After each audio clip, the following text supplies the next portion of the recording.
here we go. Nandito na nga pala tayo sa Puerto Princesa, Palawan. Tingnan nyo naman kung gaano kasimple ang buhay dito sa Puerto Princesa. So pagbaba ng barko, marami agad kayong mga sakyan dyan. And then yun, napadiretso tayo dito sa mga tropa. Biglaan lang na shot lang kami dyan, mga 3 Red Horse, ang pampawelcome ng mga tropa. Nandiyan si RJ, si Vince, si Larry, si Dudes, si Scotty. Yo, shoutout nga pala dito sa Hood ng Santa Monica. Nandito kami ngayon. And sabi ko sa kanila, hindi na tayo muna mag-inom ng masyadong marami dahil ako ay may pupuntahan kasi nga na sabi ko kay Papa na magkikita kami. So yan, inuman kami.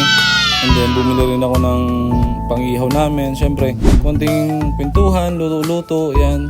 Ang mga marites kong kapatid, si Mrs. Kitang-kita niya naman, di ba? Yan, tapos pinalaro ko rin yung mga bata. At least, di ba, makapag-banding naman sila, mga magpipinsan. Yun, so ihaw tayo. Ito pala isdang bato. Isdang bato ba ang tawag dyan? 90 pesos ang kilo. So bumili ako 3 piraso, tapos 1 pirasong bangus.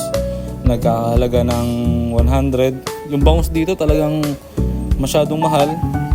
So kain na kami dyan.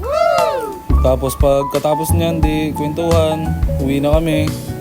And then sabi ko sa kanila, babalik kami dito para makapaglaro yung mga bata, di ba? Kitang-kita mo kung gaano ka-enjoy sila. So, shoutout nga para sa lahat. Nice! Like, subscribe, and welcome to my sound, dude.